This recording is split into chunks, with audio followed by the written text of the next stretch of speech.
Cable ચોરીનો મામલો સામે આવ્યો છે, આરોપીઓ પકડાયા છે. આખો મામલો કઈ રીતે સામે આવ્યો? એમાં છે વાસણા પોલીસ સ્ટેશનમાં BNS કલમ 303(2), 324(2), 204, 61 અને damage two public property act 3(2) અન્વયે ગુનો દાખલ થયો છે. એમાં BSNLના સબ ડિવિઝનલ એન્જિનિયર છે એના ફરિયાદી છે.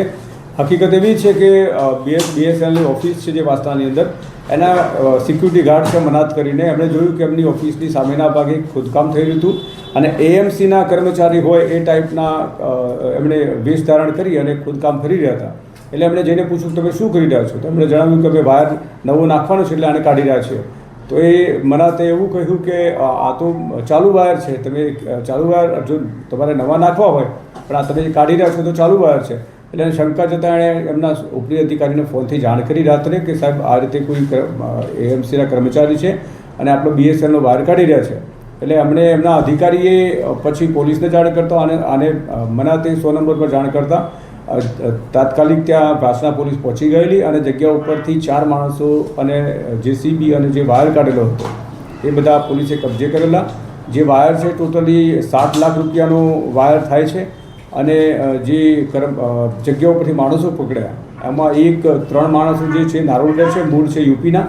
એમના નામ છે રવિકાંત ઉદયભાન શર્મા, વિષ્ણુ જ્ઞાસીરામ યાદવ, જીતેશ જોગિંદરસિંહ યાદવ અને રાહુલ જનતીભાઈ ભરવાડ કરે છે. જે રાહુલ જનતીભાઈ ભરવાડ છે એ અહીંયા શાહવાડી નારોલ ખાતે રહે છે. આખો બનાવ છે એમાં એવું છે કે જે રાહુલ છે એના દિલ્હીનું કનેક્શન હતું અને દિલ્હીના કનેક્શનથી એક આખી ગેંગ આવેલી હતી અને એ ગેંગે એમને કીધેલું હતું કે જે ગ્રાઉન્ડ સપોર્ટ છે એ તમારે પૂરો પાડવાનો રહેશે અને જે ચોરીશું એમાંથી જે મુદ્દામાલ મળશે એમાંથી અમુક ફિક્સ પર્સન્ટેજ તમને આપવામાં આવશે. એ આખી ગોઠવણ કરીને આ લોકોએ AMCના કર્મચારી છે એવું કરીને હાઇડ્રા જે વાયર ખેંચવા માટેનું મશીનરી જે ક્રેન જેવું આવે છે એને લાવેલા હતા. એક આઈશર હતું અને આ લોકો ચોરી કરી રહ્યા હતા.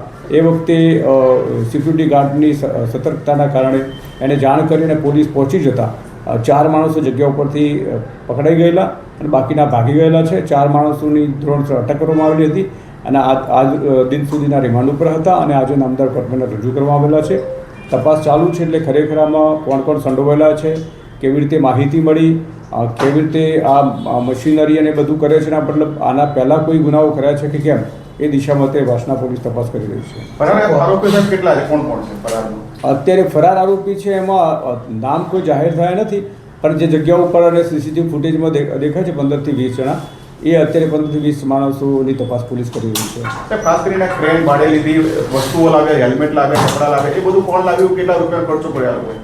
એ જે છે એ જે આરોપી આપણે પકડ્યો છે રાહુલ ભરવાડ કરીને, એ ગ્રાસ રૂટ એટલે જેટલું જમીન ઉપર જેટલું કામ બનાવવાળી જગ્યાએ કરવાનું હતું એમાં સપોર્ટ જેટલો કરવાનો હતો એ તમામ એકત્રિત કરવાનું જે ક્રેન ભાડે લાવ્યો, જે હાઇડ્રા ભાડે લાવ્યો છે, એના માણસો છે, હેલ્મેટ છે, બધું જ આયોજન રાહુલે કર્યું હતું. પહેલાં જે ગેંગના માણસો એ આઈશર લઈને આવેલા હતા અને જેવી ખબર પડી કે પોલીસ આવે છે એટલે લોકો ભાગી ગયેલા છે. એ અત્યારે જેટલા આરોપી પકડાયા છે તમામની તપાસ કરાવતા અત્યારે કોઈ ગુનાહિત ઇતિહાસ ધ્યાને આવ્યો નથી. સાહેબ, આજે દિલ્હીની ગેંગ છે એની સામે કોઈ ગુના ભૂતકાળમાં ક્યાંય પણ દેશમાં કોઈ જગ્યાએ નજર છે? એક જે દિલ્હીનો સંપર્ક હતો એ પૂછપરછમાં જાણવા મળ્યું છે પણ દિલ્હીના ગેંગમાં કોણ કોણ હતા એ હજી ક્લિયર થયું નથી. પણ હું માનું છું ત્યાં સુધી આ જે તૈયારી કરીને સિસ્ટમેટિક ચોરીનો પ્લાન છે એ જોતાં એવું લાગે છે કે આ ગુનાહિત પ્રવૃત્તિવાળી જ ગેંગ હશે. સાહેબ, કેટલા રૂપિયાનો ખર્ચો કર્યો કંઈ ખબર પડી? આરોપીએ ચોરી કરવા માટેની વસ્તુઓ ખરીદી, ક્રેન ભાડે લીધી, એમાં મેઇન જે ભાગી ગયો છે એનું નામ હજી ડિક્લેર નથી અને મોબાઈલ નંબર પોલીસને મળ્યો છે પણ જે આયોજન અને પ્રાથમિક જે ખર્ચ ને જે બધું છે એ કરતો હતો પરંતુ એ ભાગી ગયો છે એટલે પકડાય પછી પૂરેપૂરી ખબર પડી જશે.